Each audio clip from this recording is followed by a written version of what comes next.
News Karnataka ಪ್ರಾಯೋಜಕರು Ashirvad Convix and stone crusher Mysore, Karnataka fisheries, church complex, Mangalore road, Madikeri. Coorg earth movers, industrial area opposite Shakti press, Madikeri. Bhagwan builders, proprietors Suresh Kumar. The World Class Wood Planet, Poonam Ply and Wood Planet, Hunsur Road, Henkel, Mysore. ಕೇರಳದಲ್ಲಿ ಜನಮನ ಗೆದ್ದ high tech ಫರ್ನಿಚರ್ನ 7ನೇ ಬೃಹತ್ ಮಳಿಗೆ ಮೂರ್ನಾಡಿನಲ್ಲಿ hitech furniture live complex, Virajpet road, Murnad. Prashant wood and steel furniture, industrial area, Madikeri.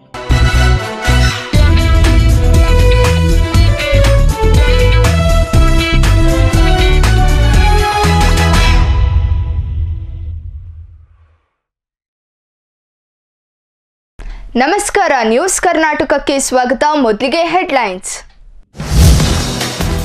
ಪ್ರವಾಸಿಗರನ್ನ ಆಕರ್ಷಿಸೋಕೆ ಹೊಸ plan, ರಾಜ seat ಎದುರೇ ಇದೆ super scene. Coorg village ಇನಾಗ್ರೇಷನ್ಗೆ ದಿನಗಣನೆ ಆರಂಭ.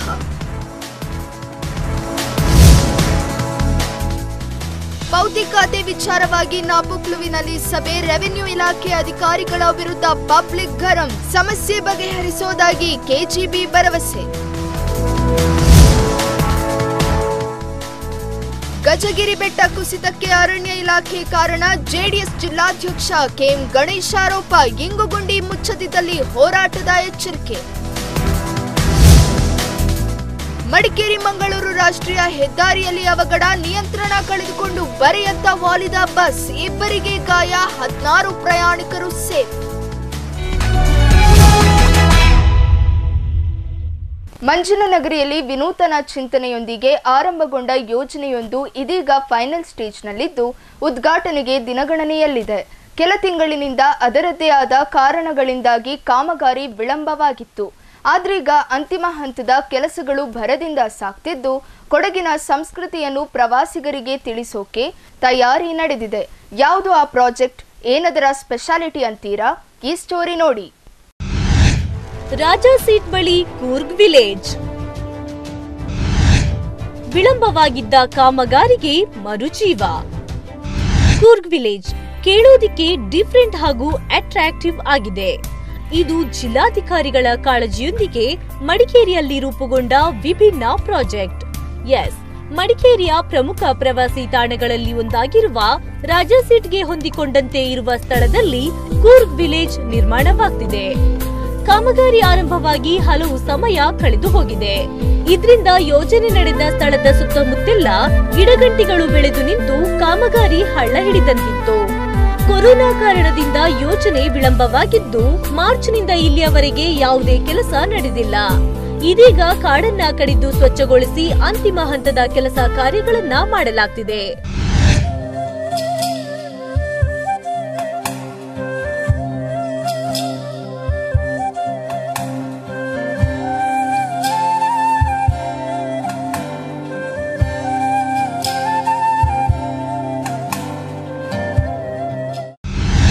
ಪ್ರವಾಸಿಗರನ್ನ ಆಕರ್ಷಿಸೋಕೆ ಹೊಸ ಪ್ಲಾನ್, ರಾಜ ಸೀಟ್ ಎದುರೇ ಇದೆ ಸೂಪರ್ ಸೀನ್. 2019ರಲ್ಲಿ ಆರಂಭವಾದ ಯೋಜನೆ ಅಂದುಕೊಂಡ ಹಾಗೆ ನಡೆದಿದ್ರೆ ಈ ಸಮಯಕ್ಕೆಲ್ಲ ಸಾರ್ವಜನಿಕರಿಗೆ, ಪ್ರವಾಸಿಗರಿಗೆ ಮುಕ್ತವಾಗ್ತಿತ್ತು. ಆದ್ರೆ ಆರಂಭದಲ್ಲಿ ಯೋಜನೆಗೆ ವ್ಯಕ್ತವಾದ ಪರ ವಿರೋಧ, ಕೊರೋನಾ ಕಂಟಕದಿಂದ ಕಾಮಗಾರಿ ವಿಳಂಬವಾಗಿತ್ತು. ಈಗಲಾದ್ರೂ ಕೂರ್ಗ್ ವಿಲೇಜ್ ಶೀಘ್ರ ಸಾರ್ವಜನಿಕರಿಗೆ ಮುಕ್ತವಾಗಲಿ ಅಂತಿದ್ದವರಿಗೆ ಗುಡ್ ನ್ಯೂಸ್ ಸಿಕ್ಕಿದೆ. ಕೆಲಸ ಕಾರ್ಯಗಳೆಲ್ಲ ಭರದಿಂದ ಸಾಗ್ತಿದ್ದು ಶೀಘ್ರವೇ ಉದ್ಘಾಟನೆಗೊಳ್ಳಲಿದೆ. ಪ್ರವಾಸಿಗರನ್ನ ಆಕರ್ಷಿಸೋಕೆ ಅಂತಾನೆ ತಯಾರಿಸಿದ ಯೋಜನೆ ಬಹು ನಿರೀಕ್ಷೆ ಹುಟ್ಟಿಸಿದ್ದು ರಾಜ ಸೀಟ್ ಎದುರೇ ಸೂಪರ್ ಸೀನ್ ತೆರೆದುಕೊಳ್ತಿದೆ.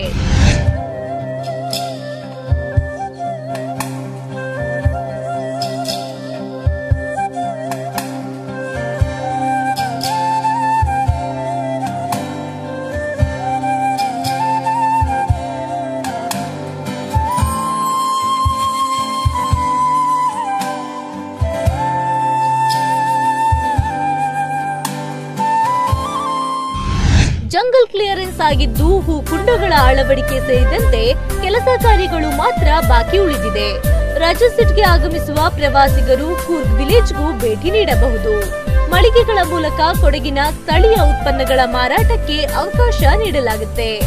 ಈ ಪ್ರವಾಸಿ ಯೋಜನೆ ನವೆಂಬರ್ ಅಂತ್ಯದ ವೇಳೆಗೆ ಉದ್ಘಾಟನೆಗೊಳ್ಳುತ್ತೆ ಅಂತಾರೆ ಪ್ರವಾಸೋದ್ಯಮ ಇಲಾಖೆಯ ಸಹಾಯಕ ನಿರ್ದೇಶಕ ರಾಘವೇಂದ್ರ. ಕೂರ್ಗ್ ವಿಲೇಜ್ 35% ಕೆಲಸ ಕಂಪ್ಲೀಟ್ ಆಗಿದೆ. ಅದಿನ್ನೇನಿದ್ರು ಓಪನ್ ಮಾಡೋದು ಈ ಮಂತ್ ಓಪನ್ ಮಾಡ್ತೀವಿ. ಡೇಟ್ ಏನು ಇನ್ನೂ ಇದಾಗಿಲ್ಲ. ಒಟ್ಟಲ್ಲಿ ಈ ಮಂತ್ ಒಳಗಡೆ ಇದ್ ಮಾಡ್ತೀವಿ, ಅದನ್ನ ಓಪನ್ ಮಾಡ್ತೀವಿ. ಈಗ ಅಲ್ಲೊಂದು 15 ಮಳಿಗೆಗಳಿವೆ. ಅದನ್ನ ನಮ್ಮ ITDP, ವುಮನ್ ಅಂಡ್ ಚೈಲ್ಡ್ ಮತ್ತೆ ಹಾರ್ಟಿಕಲ್ಚರ್, ಕೃಷಿ ಇಲಾಖೆ ಮತ್ತೆ ನಮ್ಮ ಡಿಪಾರ್ಟ್ಮೆಂಟ್ ಅವರೆಲ್ಲ ತಗೊಂಡು ಇಲ್ಲಿ ಲೋಕಲ್ ಉತ್ಪನ್ನಗಳು ಪ್ರಾಡಕ್ಟ್ಸ್ ಇದೆಯಲ್ಲ, ಲೋಕಲ್ ಪ್ರಾಡಕ್ಟ್ಸ್ ಗಳನ್ನ ಅಲ್ಲಿ ಸೇಲ್ ಮಾಡೋದು ಡಿಪಾರ್ಟ್ಮೆಂಟ್ ಕಡೆಯಿಂದ. ಈಗ ಹಾರ್ಟಿಕಲ್ಚರ್ ಡಿಪಾರ್ಟ್ಮೆಂಟ್ ಇಂದ ಜೇನು ಉತ್ಪನ್ನಗಳು ಮತ್ತೆ ಹಾರ್ಟಿಕಲ್ಚರ್ ಡಿಪಾರ್ಟ್ಮೆಂಟ್ ಸಂಬಂಧ ಗಿಡಗಳು ಅದನ್ನ ಮಾರಾಟ ಮಾಡ್ತಾರೆ. ಮತ್ತೆ ಕಾಫಿ ಬೋರ್ಡ್ ಒಂದು ಕೊಡ್ತೀವಿ, ಅವರು ಕಾಫಿ ಮಾರಾಟಕ್ಕೆ ಸಂಬಂಧಪಟ್ಟಂಗೆ ಕಾಫಿ ಮಾರಾಟ ಮಾಡ್ತಾರೆ. ಮತ್ತೆ ITDP ಡಿಪಾರ್ಟ್ಮೆಂಟ್ ಇಂದ ಟ್ರೈಬಲ್ಸ್ ಮತ್ತೆ ಅವ್ರ ಡಿಪಾರ್ಟ್ಮೆಂಟ್ ಇಂದ ಮಾರಾಟ ಏನೇನ್ ಮಾಡಬಹುದು ಅವರು ಸಂಬಂಧಪಟ್ಟ ಶೋಗಳು ಆ ಕಡೆಯಿಂದ ಮಾಡ್ತಾರೆ. 98.50 ಲಕ್ಷ ರೂಪಾಯಿ ವೆಚ್ಚದಲ್ಲಿ ನಿರ್ಮಾಣ. ಕೂರ್ಗ್ ವಿಲೇಜ್ ಇನಾಗ್ರೇಷನ್ಗೆ ದಿನಗಣನೆ. ಕರ್ನಾಟಕ ಪ್ರವಾಸೋದ್ಯಮ ಇಲಾಖೆಯಿಂದ 98.50 ಲಕ್ಷ ರೂಪಾಯಿ ವೆಚ್ಚದಲ್ಲಿ ಕೂರ್ಗ್ ವಿಲೇಜ್ ನಿರ್ಮಾಣಗೊಂಡಿದೆ. ಸುಮಾರು 1 ಎಕರೆ ಇರುವ ಪ್ರದೇಶದಲ್ಲಿ ಯೋಜನೆ ತಲೆ ಎತ್ತುತ್ತಿದ್ದು ಕೊಡಗು ನಿರ್ಮಿತಿ ಕೇಂದ್ರ ಕಾಮಗಾರಿ ನಿರ್ವಹಿಸಿದೆ. ರಾಜಾಸೀಟ್ ಎದುರು ಭಾಗವೇ ಕೂರ್ಗ್ ವಿಲೇಜ್ ರೂಪುಗೊಂಡಿದ್ದು ರಾಜಾಸೀಟ್ಗೆ ಆಗಮಿಸುವ ಪ್ರವಾಸಿಗರು ಕೂರ್ಗ್ ವಿಲೇಜ್ಗೂ ಭೇಟಿ ನೀಡಬಹುದು.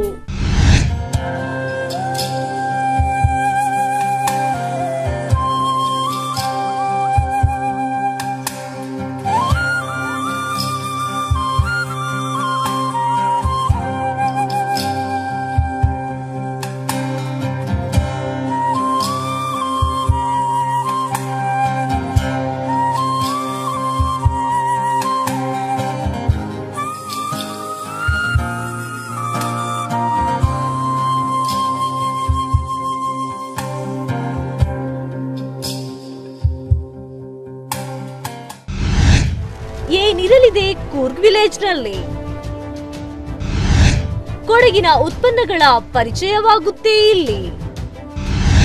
ಈ ಸ್ಥಳದಲ್ಲಿ ವಿಶಾಲ ತೆರೆದ ಬಾವಿಯ ಸುತ್ತ ಅಲ್ಲಲ್ಲಿ ಪುಟ್ಟ ಪುಟ್ಟ ಮಳಿಗೆಗಳು ತಲೆ ಎತ್ತಲಿದ್ದು ಈ ಮಳಿಗೆಗಳಲ್ಲಿ ಪ್ರವಾಸಿಗರಿಗೆ ಕೊಡಗಿನ ಕೃಷಿ ಮತ್ತು ತೋಟಗಾರಿಕೆ ಸಹಿತ ಇತರ ಉತ್ಪನ್ನಗಳ ಮಾರಾಟ ವಸ್ತುಗಳು ಲಭಿಸಲಿವೆ. ಮಾತ್ರವಲ್ಲದೆ ಸುಂದರ ಪರಿಸರದಲ್ಲಿ ಅಲ್ಲಲ್ಲಿ ವಾಯು ವಿಹಾರದೊಂದಿಗೆ ಕಲ್ಲು ಬೆಂಚುಗಳಲ್ಲಿ ಕುಳಿತುಕೊಳ್ಳಲು ಕೂಡ ಅನುಕೂಲತೆ ಮಾಡಿಕೊಡಲಾಗುತ್ತೆ. ಆ ಸಲುವಾಗಿ ಈಗಾಗಲೇ ಇಡೀ ಪ್ರದೇಶದಲ್ಲಿ ಸುರಕ್ಷತೆಯ ದೃಷ್ಟಿಯಿಂದ ಬ್ಯಾರಿಕೇಡ್ ನಿರ್ಮಾಣ, ಕಾಲುದಾರಿ ವ್ಯವಸ್ಥೆ, ಮೆಟ್ಟಿಲುಗಳು, ರೈಲಿಂಗ್ಸ್ ಇತ್ಯಾದಿ ಕಾಮಗಾರಿ ನಡೆದಿದೆ.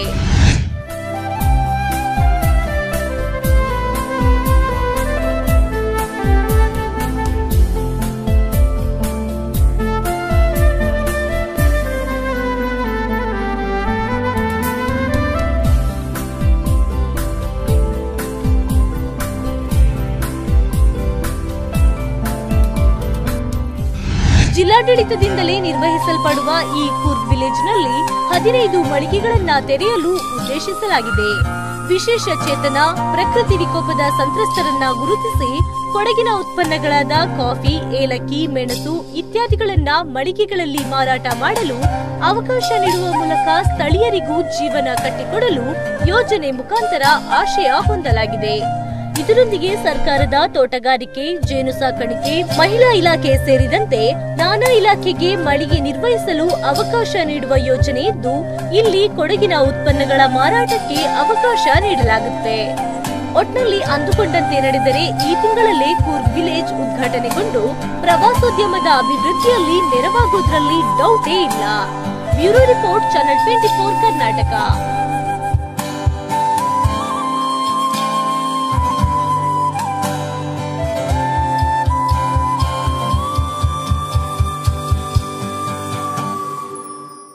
ನಾಪೋಕ್ಲು ಪ್ರವಾಸಿ ಮಂದಿರದಲ್ಲಿ ಪೌತಿ ಖಾತೆಗೆ ಸಂಬಂಧಪಟ್ಟಂತೆ ಶಾಸಕ ಕೆಜಿ ಬೋಪಯ್ಯ ಅಧ್ಯಕ್ಷತೆಯಲ್ಲಿ ಸಭೆ ನಡೆಯಿತು. ಈ ಸಂದರ್ಭ ಸಾರ್ವಜನಿಕರು ರೆವೆನ್ಯೂ ಇಲಾಖೆಯಲ್ಲಿನ ನ್ಯೂನತೆಗಳು ಹಾಗೂ ಅಧಿಕಾರಿಗಳು ಸೂಕ್ತ ರೀತಿಯಲ್ಲಿ ಸ್ಪಂದಿಸುತ್ತಿಲ್ಲ, ಲಂಚಕ್ಕೆ ಬೇಡಿಕೆ ಇಡ್ತಿದ್ದಾರೆ ಅಂತ ದೂರು ನೀಡಿದ್ರು. ಅಹವಾಲು ಆಲಿಸಿದ ಕೆಜಿಬಿ ಜನರ ಸಮಸ್ಯೆಗಳನ್ನು ಬಗೆಹರಿಸುವ ಭರವಸೆ ನೀಡಿದ್ರು. ಅಧಿಕಾರಿಗಳು ಈ ರೀತಿ ವರ್ತಿಸಬಾರದೆಂದು ಖಡಕ್ ಆಗಿ ಸೂಚಿಸಿದ್ರು. ಅಲ್ಲದೆ ಇದು ಪುನರಾವರ್ತನೆಯಾದರೆ ಅಧಿಕಾರಿಗಳ ವಿರುದ್ಧ ಜಿಲ್ಲಾಧಿಕಾರಿಗಳಿಗೆ ದೂರು ನೀಡಲಾಗುವುದು ಅಂತ ಎಚ್ಚರಿಸಿದ್ರು. ಅರ್ಥ ಆಯ್ತು ತಾನೆ ಇದ್ರೆ ಈಗಲೇ ನೇರವಾಗಿ ನಾನು ಅಂತೇಳಿ ಅದು ಆಗಿದೆ ಹೀಗಿದೆ ಅಂತ ಇದು ಕ್ಲಿಯರ್ ಆಗಿ ನೀವು ಒಂದಿಷ್ಟು ಓದ್ಕೋಬೇಕು. ಅದು ಬಿಟ್ಟು ಒಂದ್ಸಲ ಅವ್ರನ್ನ ಆಫೀಸಿಂದ ಹೊರಗೆ ಕಳಿಸ್ಬಿಡೋಣ ಅನ್ನೋ ಭಾವನೆ ಬೇಡ.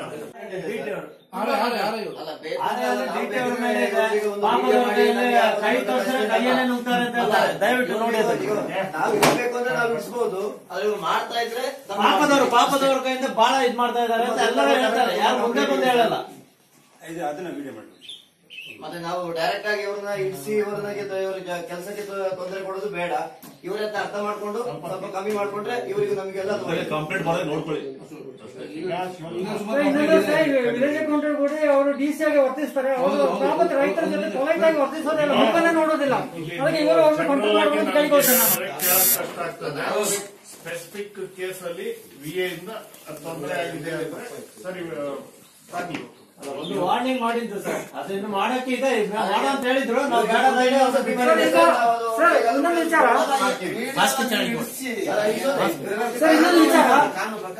ಇನ್ನೊಂದು ವಿಚಾರ ನಾವು ಯಾವ್ದಾದ್ರು ಕೆಲಸ ಮಾಡಿಸಿದ್ರೆ ಲೀಗಲ್ ಆಗಿ ಮಾಡಿಸಿದ್ರೆ ವಿಲೇಜ್ ಅಕೌಂಟೆಂಟ್ ಇದ್ರದ್ದು ಇಷ್ಟೊತ್ತಿಗೆ ದುಡ್ಡು ಕೇಳ್ತಾರೆ. ಈ ಪಾಪದ ರೈತರು ಬರ್ತಾರೆ, ಕೊಡ್ತಾರೆ, ಹೋಗ್ತಾರೆ. ಆದ್ರೆ ಕೇಳಬಾರ್ದಲ್ವಾ? ಒಂದಿಷ್ಟು ಇಲಾಖೆಗಳಲ್ಲಿ ಆಗ್ತಿರುವಂತ ತೊಂದರೆಗಳು, ಕೆಲಸ ಸಮಯಕ್ಕೆ ಸರಿಯಾಗಿ ಆಗೋದಿಲ್ಲ ಮತ್ತು ಕಾನೂನು ಸುವ್ಯವಸ್ಥೆಯು ಇಲ್ಲಿ ಹದಗೆಟ್ಟಿದೆ ಅನ್ನುವಂತ ದೂರಿತ್ತು. ನನಗೆ ಈಗ ಒಂದು 2-3 ದಿವಸದಿಂದಲೇ ಇದು ಕೇಳ್ತಾ ಇದ್ರು. ನನಗೆ ಬರಕ್ಕಾಗಿಲ್ಲ, ಬೇರೆ ಬೇರೆ ಕಾರಣದಿಂದ. ನನಗೆ ಜವಾಬ್ದಾರಿ ಬೇರೆ ಇದೆಯಾ. ಹಾಗಾಗಿ ಇವತ್ತು ಬೆಳಗ್ಗೆ ಇಲ್ಲಿಗೆ ಬಂದಿದ್ದೀನಿ. ಎಲ್ಲರ ದೂರುಗಳನ್ನು ಆಲಿಸಿದ್ದೀನಿ. ಇದೇನು ಹೊಸದಾಗಿ ಏನಲ್ಲ, ಬಹಳ ಇದರಿಂದ ಇರುವಂತದ್ದು. ಅದನ್ನ ಏನಾದ್ರೂ ಮಾಡಿ ಸರಿ ಮಾಡಬೇಕು, ಒಳ್ಳೆ ಆಡಳಿತ ಕೊಡಬೇಕು, ಜನಕ್ಕೆ ಸ್ಪಂದಿಸುವಂತದ್ದು ಆಗಬೇಕು ಅನ್ನುವಂಥದ್ದು ಸರ್ಕಾರದ ನಮ್ಮ ಎಲ್ಲರ ಇಚ್ಛೆ ಇದೆ. ಅದಕ್ಕೆ ಕೆಲವು ಅಧಿಕಾರಿಗಳನ್ನ ಸ್ಥಳೀಯವಾಗಿ ಯಾರಿರ್ತಾರೆ ರೆವಿನ್ಯೂ ಇಲಾಖೆಯ ಅಧಿಕಾರಿಗಳನ್ನ ಹಾಗೆ ಪೊಲೀಸ್ ಠಾಣೆಯಿಂದಲೂ ಕರೆಸಿ ಅವರಿಗೆ ಕೆಲವು ಸೂಚನೆಗಳನ್ನು ಕೊಟ್ಟಿದೆ. ಸರಿಯಾಗಿ ಮಾಡ್ಕೊಳ್ತಾರೆ ಅಂತ ನನ್ನ ಭಾವನೆ. ಇಲ್ಲದೆ ಹೋದ್ರೆ ಮುಂದೆ ಏನು ಜಿಲ್ಲಾಧಿಕಾರಿಗಳು ಯಾರಿದ್ದಾರೆ ಅವರನ್ನು ಕರೆಸಿ ಸೂಚನೆ ಕೊಡುವಂತ ಕೆಲಸವನ್ನು ಮಾಡ್ತೀವಿ. ನ್ಯೂಸ್ ಕರ್ನಾಟಕ ಮುಂದುವರಿಯುತ್ತೆ ಒಂದು ಸಣ್ಣ ಬ್ರೇಕ್ನ ನಂತರ.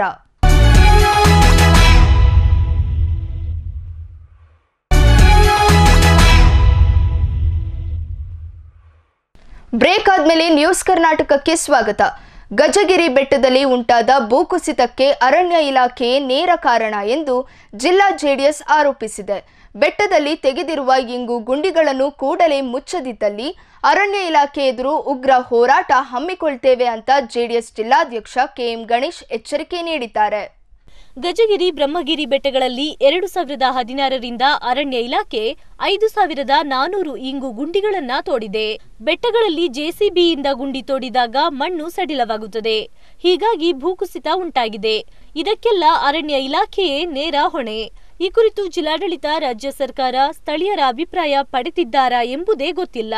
ಕೇಂದ್ರದ ಅನುಮತಿ ಇದೆ, ವಿರೋಧ ವ್ಯಕ್ತಪಡಿಸಿದ್ರೆ ಕೇಸ್ ಹಾಕ್ತೀವಿ ಎಂದು ಗದರಿಸಿ ಇಂಗು ಗುಂಡಿಗಳನ್ನ ತೆಗೆದಿದ್ದಾರೆ. ಬೆಟ್ಟದಲ್ಲಿ ತೆಗೆದಿರುವ ಇಂಗು ಗುಂಡಿಗಳನ್ನ ಕೂಡಲೇ ಮುಚ್ಚದಿದ್ದಲ್ಲಿ ಅರಣ್ಯ ಇಲಾಖೆ ಎದುರು ಉಗ್ರ ಹೋರಾಟ ಹಮ್ಮಿಕೊಳ್ಳಲಾಗುವುದು ಅಂತ ಜೆಡಿಎಸ್ ಜಿಲ್ಲಾಧ್ಯಕ್ಷ ಕೆಎಂ ಗಣೇಶ್ ಎಚ್ಚರಿಸಿದ್ದಾರೆ.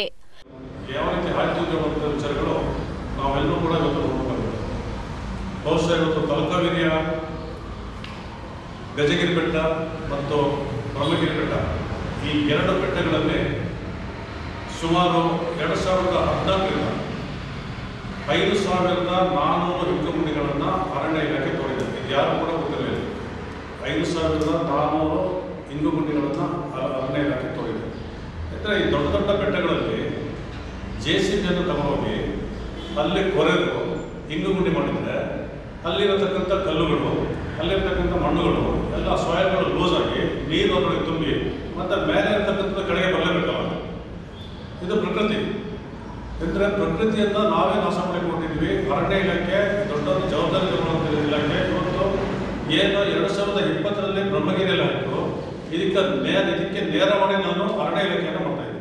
ಮಡಿಕೇರಿಯಲ್ಲಿ ಸುದ್ದಿಗೋಷ್ಠಿಯಲ್ಲಿ ಮಾತನಾಡಿದ ಅವರು, ಮುಂದಿನ ದಿನಗಳಲ್ಲಿ ಪುಣ್ಯಕ್ಷೇತ್ರಕ್ಕೆ ಹಾನಿ ಉಂಟಾಗುವ ಸಾಧ್ಯತೆ ಇದೆ. ಅವೈಜ್ಞಾನಿಕವಾಗಿ ಬೆಟ್ಟದ ಮೇಲೆ ಗುಂಡಿ ತೆಗೆಯಲು ಅನುಮತಿ ಕೊಟ್ಟವರಾರು? ಪರಿಸರವಾದಿಗಳ ಕಣ್ಣಿಗೆ ಇದು ಕಾಣಿಸುತ್ತಿಲ್ಲವೇ? ಶಾಸಕರು ಈ ಬಗ್ಗೆ ಯಾಕೆ ಮೌನ ವಹಿಸಿದ್ದಾರೆ ಅಂತ ಪ್ರಶ್ನಿಸಿದ ಅವರು, ಈ ವಿಚಾರದಲ್ಲಿ ಜಿಲ್ಲೆಯ ಶಾಸಕರ ಕೈವಾಡವೂ ಇರುವ ಶಂಕೆ ಮೂಡುತ್ತಿದೆ. ದೊಡ್ಡ ಭ್ರಷ್ಟಾಚಾರದ ಕೂಪ ಇದರಲ್ಲಿದೆ ಅಂತ ಆರೋಪಿಸಿದ್ರು. ಆದೇಶ ತಗೊಂಡಿದ್ದಾರ, ಅನುಮತಿ ತಗೊಂಡಿದ್ದಾರ, ಅಥವಾ ರಾಜ್ಯ ಸರ್ಕಾರದ ಅನುಮತಿ ತಗೊಂಡಿದ್ದಾರ, ಅಥವಾ ಅಲ್ಲಿ ಸ್ಥಳೀಯ ಒಂದು ದೇವಸ್ಥಾನ ನಿಧಿ ಸಮಿತಿ ಇರ್ತದೆ, ಅವರ ಅನುಮತಿಗಳನ್ನು ತಗೊಂಡಿದ್ದಾರ, ಜನಸಾಮಾನ್ಯ ಅಲ್ಲಿರ್ತಕ್ಕಂಥ ಜನಸಾಮಾನ್ಯರ ಪರ್ಮಿಷನ್ ಅನ್ನು ತಗೊಂಡಿದ್ದಾರೆ, ಅನುಮತಿಯನ್ನು ತಗೊಂಡಿದ್ದಾರೆ ಅಂತ ಹೇಳುವಂಥದ್ದು ವಿಚಾರಗಳಿಗೆ ನಾವು ನೋಡಬೇಕಾಗುತ್ತೆ. ಎಲ್ಲೋ ಒಂದು ಕೇಂದ್ರದ ಅನುಮತಿಯನ್ನು ತಗೊಂಡು ನಮಗೆ ಕೇಂದ್ರದಲ್ಲಿದೆ, ಅಕಸ್ಮಾತ್ ಯಾರಾದ್ರೂ ಏನಾದ್ರೆ ಅದಕ್ಕೆ ವಿರೋಧ ವ್ಯಕ್ತಪಡಿಸಿದ್ರೆ ಅವ್ರ ಮೇಲೆ ಕೇಸ್ಗಳನ್ನು ಹಾಕ್ತೀವಿ ಅಂತ ಹೇಳುವಂಥ ಆ ಹೆದರಿಕೆಯಿಂದ ಅವರನ್ನು ಹೇಳಿ ಅವರನ್ನು ಎದುರಿಸಿ ಇವತ್ತು ಹಿಂದಿನ ಗುಂಡಿಗಳನ್ನು ತೆಗೆದಾರಲ್ಲ. ಯಾಕೆಂದ್ರೆ ಇದನ್ನು ಹೇಗೆ ಹೇಳ್ತಿದ್ದೀನಿ ಅಂತ ಹೇಳಿದ್ರೆ, ಮತ್ತೆ ಪುನಃ ನಾಳೆ 2021ಕ್ಕೆ ಮತ್ತೆ ಪುನಃ ಮಳೆ ಬರುತ್ತೆ. ಇವತ್ತು ಏನು ಗಜಗಿರಿ ಬೆಟ್ಟ ಬಿದ್ದಿದೆ, ಮುಂದಿನ ಇದರಲ್ಲಿ ದೊಡ್ಡ ಒಂದು ಅನಾಹುತ ಬ್ರಹ್ಮಗಿರಿ ಬೆಟ್ಟ. ಈ ಬ್ರಹ್ಮಗಿರಿ ಬೆಟ್ಟದಲ್ಲಿ ಬಿದ್ದೋಗ್ಬಿಡ್ತಾರೆ. ಇವತ್ತು ಅರ್ಧಕ್ಕರ್ಧ ಭಾಗವನ್ನು ಕೂಡ ಮುಳುಗಡೆಯಾಗುವಂಥ ವ್ಯವಸ್ಥೆ ಆಗುತ್ತೆ. ಭಾಗವನ್ನ ನಮ್ಮ ಇತಿಹಾಸದಲ್ಲಿ ನೋಡಲಿಕ್ಕೆ ಆಗೋದಿಲ್ಲ, ಅಂಥ ಒಂದು ಕೆಲಸ ಕೂಡ ಆಗುವಂಥ ಸಂದರ್ಭ ಕೂಡ ಬರುತ್ತೆ. ಇದು ನಮ್ಮಿಂದಲೇ ನಾವೇ ಸ್ವಯಂ ಮಾಡಿರ್ತಕ್ಕಂಥ ಕೆಲಸಗಳು. ಇವತ್ತು ಪ್ರಕೃತಿ ಯಾವುದು ಕೂಡ ಮಾಡಿಲ್ಲ. ಜೆಡಿಎಸ್ ಜಿಲ್ಲಾ ಉಪಾಧ್ಯಕ್ಷ ವಿಶ್ವನಾಥ್ ಮಾತನಾಡಿ, ತಲಕಾವೇರಿಯಲ್ಲಿ ಅಗಸ್ತ್ಯ ಮುನಿಗಳೇ ಪ್ರತಿಷ್ಠಾಪನೆ ಮಾಡಿದ್ದಾರೆನ್ನಲಾಗುವ ಶಿವಲಿಂಗವನ್ನ ಹೊರತೆಗೆದು ಹೊಸ ಶಿವಲಿಂಗವನ್ನ ಪ್ರತಿಷ್ಠಾಪನೆ ಮಾಡಲಾಗಿದೆ. 2 ಶಿವಲಿಂಗಗಳಲ್ಲಿ ಯಾವುದಾದರೂ ಒಂದನ್ನ ವಿಸರ್ಜನೆ ಮಾಡಬೇಕು ಎಂದು ಒತ್ತಾಯಿಸಿದ್ರು. ಈಗ ಸುಮಾರು 2014ರಲ್ಲಿ ಈ ಕಡೆ ಭಾಗಮಂಡಲದಲ್ಲಿ ಪ್ರಕೃತಿಯ ವಿಕೋಪ ಒಂದು ಅಂದಾಜಿನ ಪ್ರಕಾರ ಮಠಕಮಂಡಲದಲ್ಲಿ ಸುಮಾರು 300 ಇಂಚು ಮಳೆ ತಲಕಾವೇರಿ. ಅದು ಈಗ ಬರಬರುತ್ತಾ 50-40 ಈಗ ನಮ್ಮ ಊರ ಕಡೆ ಬಂದಾಗೆಲ್ಲ 200 ಇಂಚು ಇಳಿತದೆ. ತಲಕಾವೇರಿ ಬೆಟ್ಟ ಮತ್ತು ಕೇರಳ ಬಾರ್ಡರ್ ಪಕ್ಕ ಸೈಕ್ಲೋನ್ ಎಫೆಕ್ಟ್ ಏನಾದರೂ ಆ ಕಡೆ ಬೀಸಿ ಬಂದಂತಂದರೆ ತಲಕಾವೇರಿ ಭಾಳ ಅತಿಯಾದ ಮಳೆ ಬೀಳುತ್ತೆ. 200 ಇಂಚು 300 ಇಂಚು ಮಳೆ ಬೀಳುತ್ತೆ. ಮೊದಲು 350 ಇಂಚು ಇತಿಹಾಸ. ಈಗ ನಮ್ಗೆ ಗೊತ್ತಿದ್ದಾಗ ಸುಮಾರು 300 ಇಂಚು ಮಳೆ ಆಗಿದೆ. ಮೊನ್ನೆ ಅಧ್ಯಕ್ಷರು ಹೇಳಿದಾಗೆ ಇಂಗು ಗುಂಡಿಗಳ ಪ್ರಸ್ತಾಪ ಮಾಡಿ, ಇಂಗು ಗುಂಡಿಗಳು ಇಂಥ ಮಳೆ ಪ್ರದೇಶದಲ್ಲಿ ಇಂಗು ಗುಂಡಿಗಳ ಅವಶ್ಯಕತೆ ಯಾಕೆ ಮತ್ತು ಅದರ ಅಗತ್ಯತೆ ಆದರೆ ಏನು ಅಂತ ಹೇಳೋದಕ್ಕೆ ಆ ಇಲಾಖೆಯವರೇ ಉತ್ತರ ಹೇಳಬೇಕಲ್ಲದೆ ನಮ್ಮ ಪ್ರಶ್ನೆಗೆ ನಾವು ವೈಜ್ಞಾನಿಕವಾಗಿ ಕೊಟ್ಟ ಕಾರಣಗಳನ್ನು ಜನರಿಗೆ ಹೇಳ್ತೀವಿ, ಅಲ್ಲಿ ಉತ್ತರವನ್ನು ಅರಣ್ಯ ಇಲಾಖೆ ಕೊಡೋದು. ಇನ್ನೂ ಅಲ್ಲಿ ಪೂಜಾದಿಗಳು ಭಕ್ತಾದಿಗಳು ಸಾವಿರ ಸೇರಿದಂತೆ ಇತಿಹಾಸವನ್ನು ಕೆತ್ತಿದಾಗಲೇ ಅಗಸ್ತ್ಯರು ಮೊದಲು ಅದೊಂದು ಜಾಗದಲ್ಲಿ ಪೈಸಾರಿ ನಿವಾಸಿಗಳು ಹಾಗೂ ಪಕ್ಕದ ತೋಟದ ಮಾಲೀಕರ ಮಧ್ಯೆ ವೈಮನಸ್ಸು ಮೂಡಿತ್ತು. ಪೈಸಾರಿ ಜಾಗವನ್ನು ಒತ್ತುವರಿ ಮಾಡ್ತಿದ್ದಾರೆ ಅನ್ನೋ ಆರೋಪ ಕೇಳಿ ಬಂದಿತ್ತು. ಅಂತೂ ಇಂತೂ ಅವರ ಸಮಸ್ಯೆಗೆ ಪರಿಹಾರನೂ ಶೀಘ್ರದಲ್ಲೇ ಸಿಕ್ತು. 2 ತಂಡಗಳ ಅಹವಾಲನ್ನು ಕೇಳಿ ಅಧಿಕಾರಿಗಳು ಪರಿಹಾರ ಸೂಚಿಸಿದ್ರು. ಎಲ್ಲಿ ಅಂತೀರಾ ನೀವೇ ನೋಡಿ.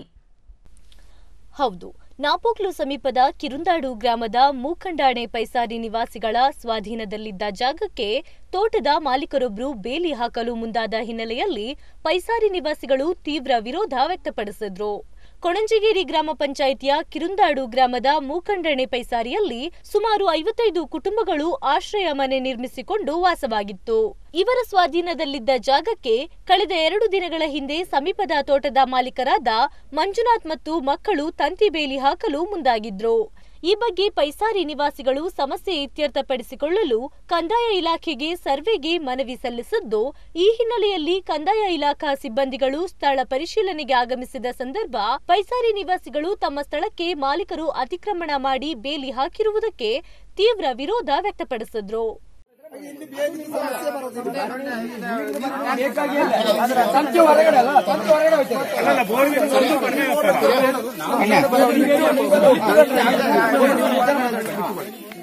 ಈ ಸಂದರ್ಭ ತಾಲೂಕು ಪಂಚಾಯಿತಿ ಸದಸ್ಯೆ ಉಮಾಪ್ರಭು, ಕೊಣಂಜಗೇರಿ ಗ್ರಾಮ ಪಂಚಾಯಿತಿ ಮಾಜಿ ಅಧ್ಯಕ್ಷ ಕಾದಿರ ಉಮೇಶ್ ಪಳಂಗಪ್ಪ ಹಾಗೂ ಇನ್ನಿತರ ಗ್ರಾಮಸ್ಥರು ಇತ್ತಂಡಗಳ ಅಹವಾಲು ಆಲಿಸಿ ಎಲ್ಲರಿಗೂ ಒಪ್ಪಿಗೆ ಆಗುವಂತೆ ಪರಿಹಾರ ಸೂಚಿಸಿದ್ರು.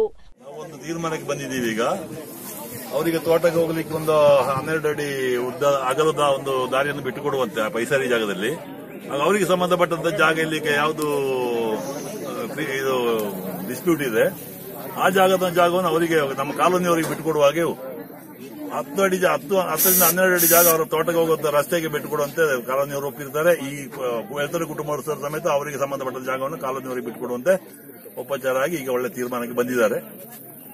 ಮುಂದೆ ನೋಡ್ಬೇಕು, ಅದಕ್ಕೆ ಒಂದು ಬರವಣಿಗೆಲ್ಲ ಮಾಡಿ ಅದು ಬರವಣಿಗೆ ಮೂಲಕ ತೀರ್ಮಾನ ಮಾಡಿ. ಹೌದಾ, ನೀವು ಒಪ್ಪಿದ್ದೀರಣ್ಣ? ಒಪ್ಪಿಗೆ, ಅದಕ್ಕೆ ಒಪ್ಪಿಗೆ ಇದೆಯಲ್ಲ, ನೀವು ಅದೆಲ್ಲ ಒಪ್ಪಿಗೆ ಇದೆಯಾ?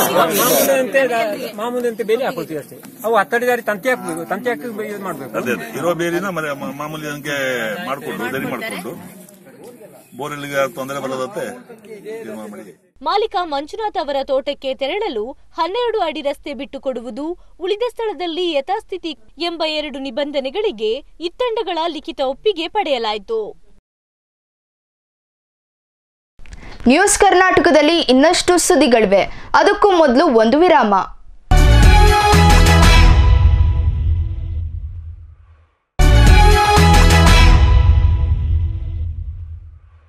ಬ್ರೇಕ್ ಆದ್ಮೇಲೆ ಮತ್ತೆ ನ್ಯೂಸ್ ಕರ್ನಾಟಕಕ್ಕೆ ಸ್ವಾಗತ. ಮಡಿಕೇರಿ ಮಂಗಳೂರು ರಾಷ್ಟ್ರೀಯ ಹೆದ್ದಾರಿ 275ರಲ್ಲಿ ಗುರುವಾರ ಮಧ್ಯಾಹ್ನದ ವೇಳೆ ಮಡಿಕೇರಿಯಿಂದ ಮಂಗಳೂರಿಗೆ ತೆರಳುತ್ತಿದ್ದ ಸರ್ಕಾರಿ ಬಸ್ ನಿಯಂತ್ರಣ ಕಳೆದುಕೊಂಡು ಬರೆಯತ್ತ ವಾಲಿದೆ. ಬಸ್ ಚಾಲಕ ಹಾಗೂ ಮುಂದಿನ ಸೀಟ್ನಲ್ಲಿದ್ದ ಮಹಿಳೆಗೆ ಸಣ್ಣ ಪುಟ್ಟ ಗಾಯಗಳಾಗಿದ್ದು, ಅದೃಷ್ಟವಶಾತ್ ಬಸ್ನಲ್ಲಿದ್ದ 16 ಪ್ರಯಾಣಿಕರು ಸೇಫ್ ಆಗಿದ್ದಾರೆ.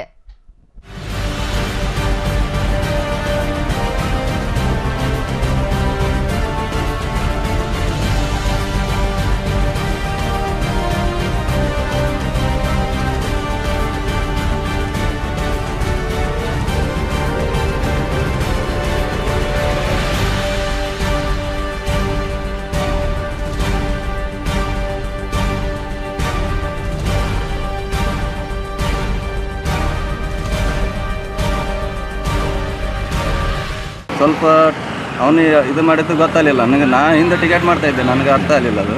ಅವನೇನು ಮಾಡಿದ, ಅವ್ನು ಕೇಳಿದ್ರೆ ಪೂರಾ ಇನ್ಫಾರ್ಮೇಷನ್ ಗೊತ್ತಾಗುತ್ತೆ. ಇಷ್ಟು ಗಾಯ ಒಂದಿಬ್ಬರಿಗೆ ಆಗಿದೆ ಮಾಮೂಲಿ, ಏನು ಜಾಸ್ತಿ ಪೇಟಾಗಿಲ್ಲ. ನಾವು ಒಬ್ರು ಲೇಡೀಸು ಒಬ್ರು ಜೆಂಟ್ಸು. ಇದು ಉಡುಪಿಗೆ ಹೋಗೋ ಗಾಡಿ.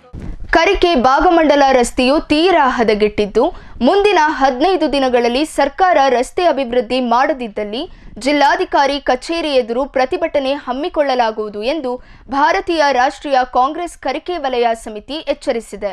ಮಡಿಕೇರಿಯಲ್ಲಿ ಸುದ್ದಿಗೋಷ್ಠಿಯಲ್ಲಿ ಮಾತನಾಡಿದ ಜಿಲ್ಲಾ ಕಾಂಗ್ರೆಸ್ ಪ್ರಧಾನ ಸಮಿತಿ ಅಧ್ಯಕ್ಷ ಬಿಎಸ್ ರಮನಾಥ್, ರಸ್ತೆ ಅಭಿವೃದ್ಧಿ ಪಡಿಸುವಂತೆ ಮಾಡಿದ ಮನವಿ ಮತ್ತು ಹೋರಾಟಕ್ಕೆ ಸರ್ಕಾರ ಮತ್ತು ಜಿಲ್ಲಾಡಳಿತ ಸ್ಪಂದಿಸಿಲ್ಲ. ಆದ್ದರಿಂದ ಹೋರಾಟ ತೀವ್ರಗೊಳಿಸಲು ತೀರ್ಮಾನಿಸಿದ್ದೇನೆ ಎಂದರು. ಜನಪ್ರತಿನಿಧಿಗಳು ಈ ಭಾಗವನ್ನು ಮರೆತಿದ್ದು, ಅಧಿಕಾರಿಗಳು ಗುತ್ತಿಗೆದಾರರು ಸೇರಿಕೊಂಡು ಕೆಲಸ ಮಾಡದೆ ಬಿಲ್ ಪಡೆದುಕೊಳ್ತಿದ್ದಾರೆ ಅಂತ ಆರೋಪಿಸಿದ್ರು. ಈ ಮೊದಲು ಮಾಡಿದ ಮನವಿ ಮತ್ತು ಹೋರಾಟಗಳಿಗೆ ರಾಜ್ಯ ಸರ್ಕಾರ ಮತ್ತು ಜಿಲ್ಲಾಡಳಿತ ಸ್ಪಂದಿಸಿರುವುದಿಲ್ಲ. ಆದ್ದರಿಂದ ಹೋರಾಟವನ್ನು ತೀವ್ರಗೊಳಿಸಲು ಕರಿಕೆ ವಲಯ ಕಾಂಗ್ರೆಸ್ ಸಮಿತಿ ತೀರ್ಮಾನಿಸಿದೆ. ಕರಿಕೆ ಭಾಗಮಂಡಲ ರಸ್ತೆಯು ಅಂತಾರಾಜ್ಯ ರಸ್ತೆಯಾಗಿದ್ದು ನಿರಂತರ ವಾಹನ ಸಂಚಾರವಿರುತ್ತದೆ. ಮಡಿಕೇರಿ ಸುಳ್ಯ ರಸ್ತೆಯು ಪ್ರಕೃತಿ ವಿಕೋಪದಿಂದಾಗಿ ಮುಚ್ಚಿದಾಗ ಕರಿಕೆ ರಸ್ತೆಯನ್ನು ಅವಲಂಬಿಸಲಾಗಿತ್ತು. ಕೊಡಗು ಕರ್ನಾಟಕ ಪ್ರವಾಸೋದ್ಯಮ ಮತ್ತು ಸಂಪರ್ಕಕ್ಕೆ ಪ್ರಮುಖ ಕೊಂಡಿಯಾಗಿರುತ್ತದೆ. ಈ ರಸ್ತೆಯ ಪರಿಸ್ಥಿತಿ ಕರ್ನಾಟಕ ರಾಜ್ಯಕ್ಕೆ ಕುಂದು ತರುವಂತಿದೆ. ಕರಿಕೆ ಗ್ರಾಮಸ್ಥರ ಪಾಡದ್ದು ಹೇಳತಿರುವುದು. ನಿತ್ಯ ಸಂಚಾರ ಮಾಡುವ ಜತ್ತಗಾಯದಿಂದ ಜಂಬೇರಿವರೆಗೆ ಹೋಗಲು ಹರಸಾಹಸ ಪಡಬೇಕಾಗುತ್ತದೆ. ಕಳೆದ 10 ವರ್ಷಗಳಿಂದ ರಸ್ತೆ ಅಭಿವೃದ್ಧಿ ಆಗಿಲ್ಲ. 17 ಹೌದು, ಕನ್ಯಾಕುಮಾರಿ ಟು ಬಾಂಬೆ NH17 ಅದನ್ನ ಕಾಸರಗೋಡಿನ ಮಾವಂಗಾರಿಗೆ ನಮಗೆ ಸಂಪರ್ಕ ಮಾಡೋಕ್ಕಾಗುತ್ತೆ.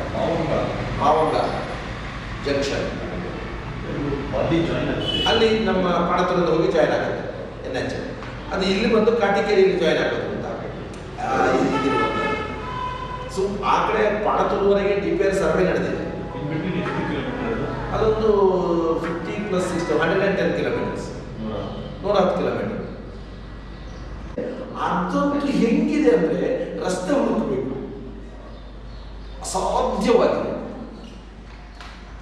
ಯಾವ ರೀತಿಯ ಒಂದು ವಿವೇಚನೆಯೇ ಇಲ್ಲದಂತ ಒಂದು ಕುರುಡು ಪರಿಸ್ಥಿತಿಯಲ್ಲಿ ನಾವಿದ್ದೀವಿ. ನಾನು ಶಾಸಕರಿಗೆ ಒಂದು ನೇರ ಪ್ರಶ್ನೆ ಕೇಳ್ತಾ ಇದ್ದೇನೆ, ನಮ್ಗೆ ಯಾವಾಗ ಅಚ್ಚೇದಿನ ಕೊಡ್ತೀರಾ ನೀವು? ಇದು ನೇರವಾದ ಪ್ರಶ್ನೆ. ನೀವು ಎಷ್ಟು ಅಚ್ಚೇದಿನ ಆಗಿದ್ದೀರಿ ಅಂತೇಳಿ ಕೊಡಗಿನ ಜನರಿಗೆ ಗೊತ್ತಿದೆ. ನಿಮ್ಗೆ ಅಚ್ಚೇದಿನ ಬಂದಿದೆ ಅನ್ಡೌಟೆಡ್ಲಿ. ಏನ್ ಸ್ವಾಮಿ, ನಿಮ್ಗೆ ಅಚ್ಚೇದಿನ ಬಂದಿದೆ, ಅದನ್ನ ಏನು ಅಂತ ನಾನು ಬಿಡಿಸಿ ಹೇಳ್ಬೇಕಾಗಿಲ್ಲ. ಆದ್ರೆ ನಮ್ಮ ಕಲಿಕೆ ಜನಕ್ಕೆ ಯಾವಾಗ ನೀವು ಅಚ್ಚೇದಿನ ಕೊಡ್ತೀರಾ ಹೇಳಿ? ಏನ್ ಸರ್? ಕೊನೆಯಲ್ಲಿ ಮತ್ತೊಮ್ಮೆ ಹೆಡ್ಲೈನ್ಸ್. ಪ್ರವಾಸಿಗರನ್ನ ಆಕರ್ಷಿಸೋಕೆ ಹೊಸ ಪ್ಲಾನ್, ರಾಜಸೀಟೆದುರೇ ಇದೆ ಸೂಪರ್ ಸೀನ್. ಕೂರ್ಗ್ ವಿಲೇಜ್ ಇನಾಗ್ರೇಷನ್ಗೆ ದಿನಗಣನೆ ಆರಂಭ.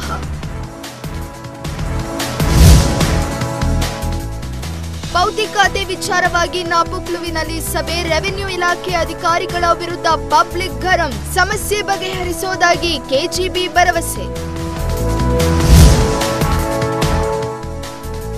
ಗಜಗಿರಿ ಬೆಟ್ಟ ಕುಸಿತಕ್ಕೆ ಅರಣ್ಯ ಇಲಾಖೆ ಕಾರಣ, ಜೆಡಿಎಸ್ ಜಿಲ್ಲಾಧ್ಯಕ್ಷ ಕೆಎಂ ಗಣೇಶ್ ಆರೋಪ. ಇಂಗುಗುಂಡಿ ಮುಚ್ಚದಿದ್ದಲ್ಲಿ ಹೋರಾಟದ ಎಚ್ಚರಿಕೆ.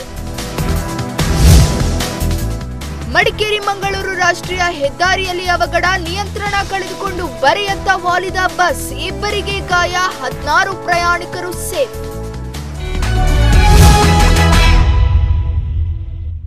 ಇಲ್ಲಿಗೆ ನ್ಯೂಸ್ ಕರ್ನಾಟಕ ಮುಕ್ತಾಯವಾಯಿತು. ಸುದ್ದಿ, ಮಾಹಿತಿ, ಮನೋರಂಜನೆಗಾಗಿ ನೋಡ್ತಾ ಇರಿ ಚಾನೆಲ್ 24 ಕರ್ನಾಟಕ. ವಂದನೆಗಳೊಂದಿಗೆ ಕೀರ್ತನಾ ರೈ.